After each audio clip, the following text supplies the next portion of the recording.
أعوذ بالله من الشيطان الرجيم. بسم الله الرحمن الرحيم. تبارك الذي بيده الملك وهو على كل شيء قدير. الذي خلق الموت والحياة ليبلوكم أيكم أحسن عملا وهو العزيز الغفور. صدق اللہ العظیم. ترجمہ اور تفسیر سے پہلے میں سورۃ الملک کی فضیلت مختصر انداز میں بیان کر دینا مناسب سمجھتا ہوں. حضرت عبداللہ بن عباس رضی اللہ عنہ سے روایت ہے کہ رسول اللہ صلی اللہ علیہ وسلم کے ایک صحابی رضی اللہ عنہ نے ایک قبر پر خیمہ لگایا اور ان کو پتہ نہ تھا کہ یہ قبر ہے. خیمہ میں بیٹھے بیٹھے اچانک انہوں نے سنا کہ اس قبر میں ایک انسان ہے جو سورہ تبارک الذی بیدہ الملک پڑھ رہا ہے. پڑھتے پڑھتے اس نے پوری سورت ختم کر دی. یہ واقعہ انہوں نے حضرت رسول کریم صلی اللہ علیہ وسلم کی خدمت میں عرض کیا تو آپ نے فرمایا کہ یہ سورت عذاب روکنے والی ہے، یہ سورت عذاب سے نجات دینے والی ہے، اس کو قبر کے عذاب سے بچا رہی ہے. حضرت ابو ہریرہ رضی اللہ عنہ سے روایت ہے کہ رسول اللہ صلی اللہ علیہ وسلم نے فرمایا کہ بلا شبہ قرآن میں ایک سورت ہے جس کی 30 آیتیں ہیں. اس نے ایک شخص کی سفارش کی یہاں تک کہ وہ بخش دیا گیا. پھر فرمایا کہ وہ سورہ تبارک الذی بیدہ الملک ہے. حضرت جابر رضی اللہ عنہ سے روایت ہے کہ نبی کریم صلی اللہ علیہ وسلم سورہ سجدہ اور سورہ ملک کے پڑھے بغیر نہیں سوتے تھے. یہ رہی سورہ ملک کی فضیلت. اب ترجمہ اور تفسیر شروع کر رہا ہوں. تبارک الذی بیدہ الملک وہو علی کل شیء قدیر. ترجمہ: بڑی برکت والا ہے وہ جس کے قبضے میں ہی ساری بادشاہی ہے اور وہ ہر چیز پر خوب قادر ہے. وہ بڑی برکت والا ہے. تفسیر: وہ بڑی برکت والا ہے. تبارک یعنی اللہ تعالیٰ اپنی ذات میں، صفات میں اور افعال میں ازل سے لے کر ابد تک مخلوق کی صفات سے پاک ہے اور صرف اسی کے قبضے قدرت میں تمام امور میں ہر طرح کا تصرف اور حق حاصل ہے.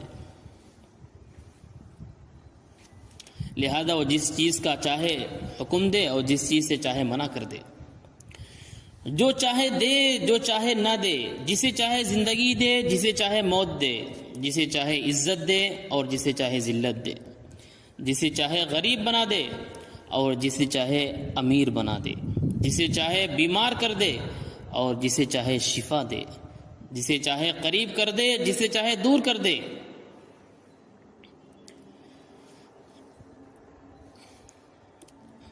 اپنی اسی شان کا ذکر کرتے ہوئے ایک اور مقام پر اللہ تعالی ارشاد فرماتا ہے: قل اللہم مالک الملک تؤتی الملک من تشاء وتنزع الملک ممن تشاء وتعز من تشاء وتذل من تشاء بیدک الخیر انک علی کل شیء قدیر. ترجمہ: کہہ دو کہ اے اللہ ملک کے مالک، تو جسے چاہتا ہے سلطنت عطا فرماتا ہے اور جس سے چاہتا ہے چھین لیتا ہے، اور تو جسے چاہتا ہے عزت دیتا ہے اور جسے چاہتا ہے ذلت دیتا ہے.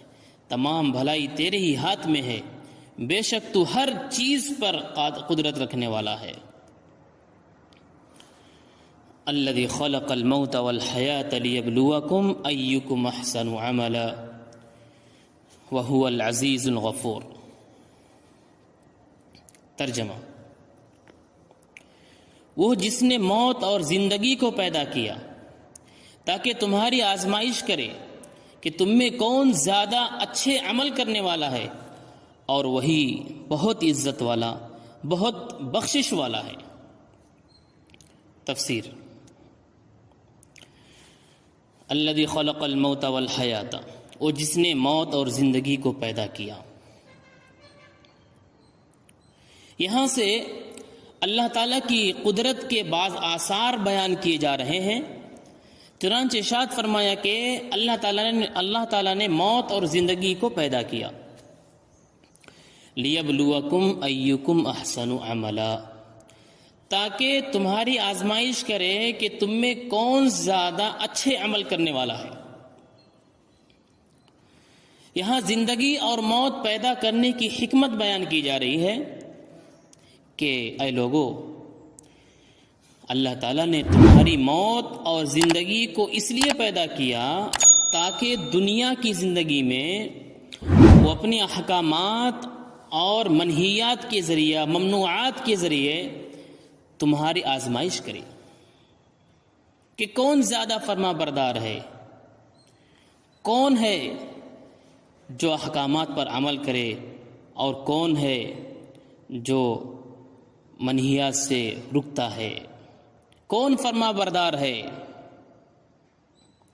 اور کون نافرمان ہے، شریعت کے مطابق کون عمل کرنے والا ہے، اور کون ہے جو اپنے اعمال کے ذریعے اللہ کو خوش کرنے والا ہے۔ کوئی اپنے برے اعمال کے ذریعے اللہ کو عاجز نہیں کر سکتا، کیونکہ اللہ تعالیٰ غالب ہے، اور گنہگاروں میں سے جو توبہ کرے اسے وہ بخشنے والا ہے۔ اس آیت سے معلوم ہوا کہ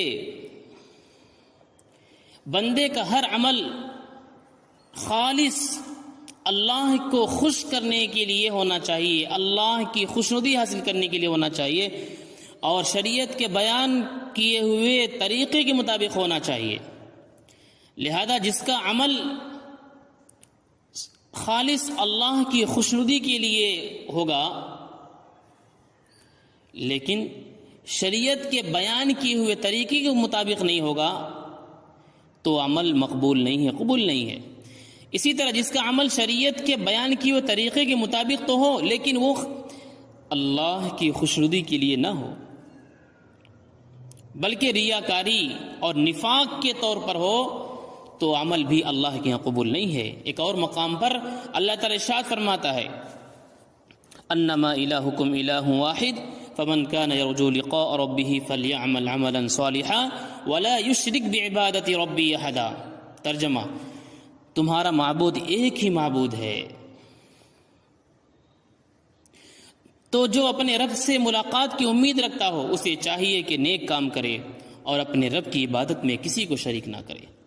حضرت فضیل بن عیاض رحمۃ اللہ علیہ فرماتے ہیں جب عمل میں اخلاص ہو لیکن درست نہ ہو تو اسے قبول نہیں کیا جائے گا، اور جب عمل درست ہو لیکن عمل میں اخلاص نہ ہو تو یہ بھی قبول نہیں کیا جائے گا۔ عمل صرف وہی مقبول ہے جو خالص ہو، اس میں اخلاص ہو، درست ہو، اور عمل خالص اس وقت ہوگا جب اسے اللہ کی رضا حاصل کرنے کے لیے، خوشنودی حاصل کرنے کے لیے کیا جائے، اور درست اس وقت ہوگا جب وہ سنت کے مطابق ہوگا، یعنی شریعت کے بتائے ہوئے طریقے کے مطابق ہوگا۔ اس آیت سے یہ بھی معلوم ہوا کہ ہمیں زندگی عطا کرنے کی اور ہم پر موت مسلط کرنے کی حکمت یہ ہے کہ اللہ تعالیٰ کی اطاعت اور فرما برداری کے معاملے میں ہماری جانچ ہو جائے، ہمارا امتحان ہو جائے کہ ہم میں سے کون اللہ تعالیٰ کی اطاعت کرتا ہے اور کیسی اطاعت کرتا ہے، تاکہ آخرت میں جب اطاعت گزاروں کو انعامات ملیں اور نافرمانوں کو سزائیں ملیں تو کوئی اعتراض نہ کر سکے کہ اطاعت گزاروں کو انعامات اور نافرمانوں کو سزا کیوں ملی۔ اور دنیا کی رنگینیوں اور رونقوں سے بھی ہمیں آزمایا جا رہا ہے، کہ ہم کیسے عمل کرتے ہیں۔ چنانچہ اللہ تعالیٰ نے ارشاد فرمایا اِنَّا جَعَلْنَا مَا عَلَى الْأَرْضِ زِينَةً لَهَا لِنَبْلُوَهُمْ أَيُّهُمْ أَحْسَنُ عَمَلًا۔ ترجمہ: بے شک ہم نے زمین پر موجود چیزوں کو زمین کے لیے زینت بنایا۔ اِنَّا جَعَلْنَا مَا عَلَى الْأَرْضِ زِينَةً لَهَا،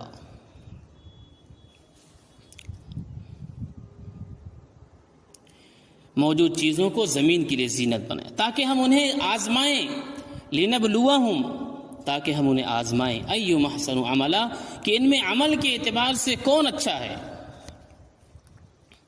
اسی طرح ہمیں پیدا کرنے اور اللہ تعالیٰ نے ہمارے لیے جو نعمتیں پیدا کی ہیں ان کے ذریعے بھی ہمارے اعمال کی آزمائش ہو رہی ہے،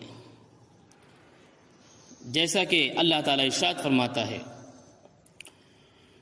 وَهُوَ الَّذِي خَلَقَ السَّمَاوَاتِ وَالْأَرْضَ فِي 6 أَيَّامٍ وَكَانَ عَرْشُهُ عَلَى الْمَاءِ لِيَبْلُوَكُمْ أَيُّكُمْ أَحْسَنُ عَمَلًا۔ ترجمہ: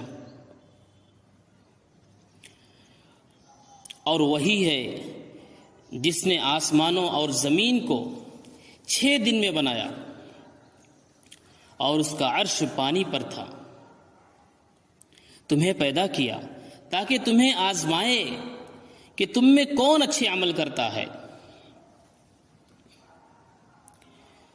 تو یہ 2 آیتوں کی، سورہ ملک کی 2 آیتوں کی مختصر تفسیر آپ حضرات کے سامنے پیش کیا ہوں۔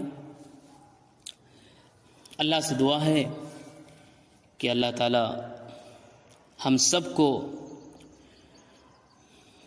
قرآن سمجھ کر پڑھنے کی توفیق نصیب فرمائے۔